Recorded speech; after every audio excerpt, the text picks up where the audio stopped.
Selamat sore. Di kesempatan ini saya berada di Desa Kuimasi, Kecamatan Fatuleu, Kabupaten Kupang, Provinsi Nusa Tenggara Timur.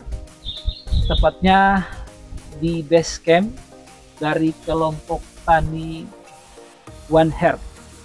Iya, di sebelah kanan saya ada ketua kelompok tani One Heart, dan juga di sebelah kiri saya ada Bapak Desa yang sebentar nanti akan memperkenalkan diri mereka. Pertanyaan untuk kakak selaku ketua kelompok One Heart, sedikit berkisah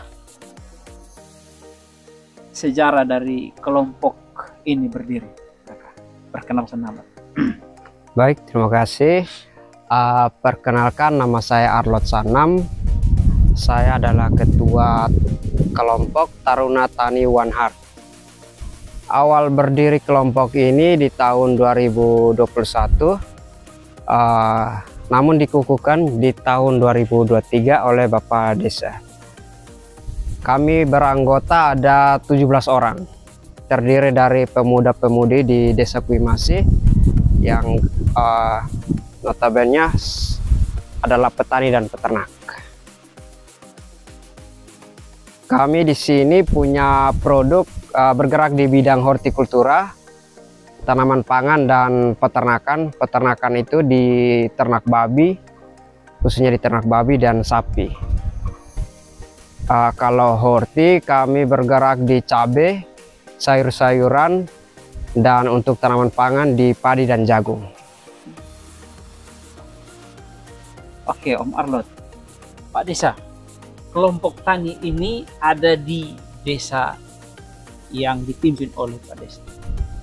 Tadi sudah dikisahkan oleh ketua kelompok peranan desa untuk menopang mendukung teman-teman yang ada di sini seperti apa, Pak Desa? Baik, terima kasih untuk respon ini, dan kami sebagai pemerintah desa, kami terus mengamati kelompok Taruna Tani ini sejak tahun 2022.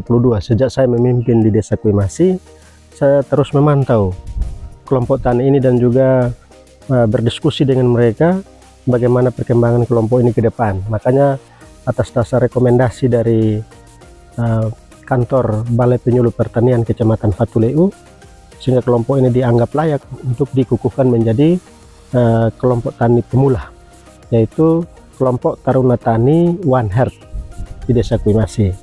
Jadi kami kukuhkan di tahun 2023, dan kami bersyukur sekali karena semangat pemuda-pemudi ini cukup luar biasa, sehingga mereka bisa bekerja dengan baik dan bisa berinovasi. Dan tugas dan tanggung jawab kami pemerintah adalah bagaimana di bidang Karang Taruna ini mempunyai peran penting untuk membangun desa, terus memberikan inovasi, memberikan motivasi kepada pemuda-pemudi yang lain untuk bagaimana mereka bisa bekerja di bidang pertanian dan peternakan, ketimbang harus pergi mencari nafkah di luar daerah. Dan kami cukup mendukung sehingga kami kukuhkan mereka menjadi kelompok tani. Ya. Intervensi anggaran?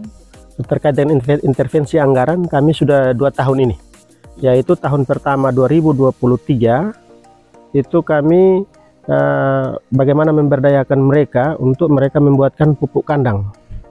Nah, pupuk kandang kami dari desa beli untuk dibawa ke kebun Lamtoro yang dikerjakan oleh masyarakat, dan juga pembibitan. Ya, penyemaian anakan Lamtoro itu tahun lalu sebanyak 1000 anakan mereka penyemaian, dan kami beli kembali dari mereka, dan kalau tidak salah per pohon Rp1.000. Jadi kalau 1000 pohon berarti 1 juta. Nah, itu kami bagaimana memberikan mereka semangat. Terus di tahun 2024 kami pengadaan lagi ya pupuk bokasi dari kelompok Taruna Tani ini. Nah, mereka membuatkan pupuk bokasi sehingga kami dari dana desa kami beli sehingga ini dibagi kembali kepada kelompok-kelompok tani di masyarakat dan juga dibagi kepada posyandu-posyandu. Ya, terus yang berikut kami juga intervensi, yaitu kelompok tani ini kami beri untuk bidang pemberdayaan, kami beri 5 ekor ternak kambing, yaitu 4 ekor betina siap produksi dan 1 ekor jantan, dan sekarang mereka sementara kembangkan. Yaitu bentuk intervensi kami dari dana desa untuk bagaimana kelompok ini bisa berinovasi.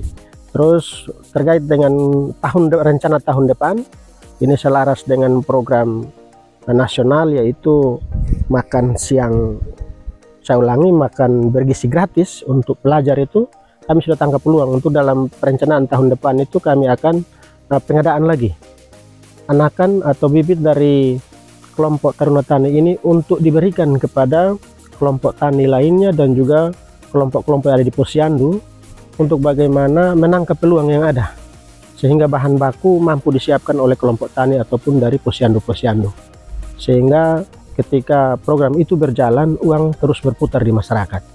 Dan kami akan punya komitmen untuk terus memberdayakan pemuda-pemudi yang ada untuk mereka menjadi contoh untuk teman-teman mereka yang lain. Itu komitmen kami. Ya, Pak Arlot, setelah kita mendengar paparan yang disampaikan oleh Pak Desa, ada sedikit dukungan dari pemerintah desa melalui dana desa untuk pengelolaan di kelompok tani. Pak Arlot,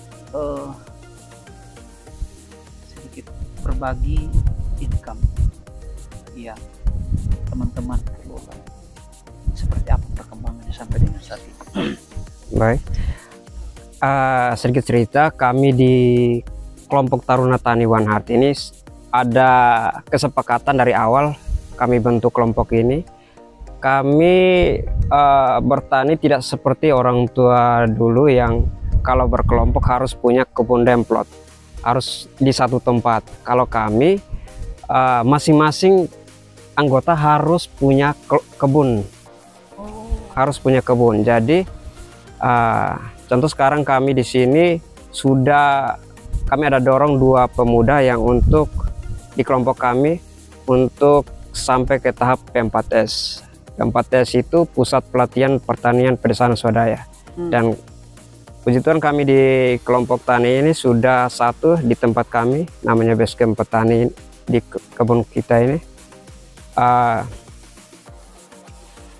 Kami mendorong supaya kelompok itu aktif, tidak hanya di satu tempat, tapi harus ada beberapa cabang yang jadi contoh pengembangannya di desa kami. Jadi setiap anggota itu wajib wajib punya lahan sendiri, dikelola untuk mendapatkan income dan pengembangan ke depan. Kurang lebih seperti itu. Kurang lebih.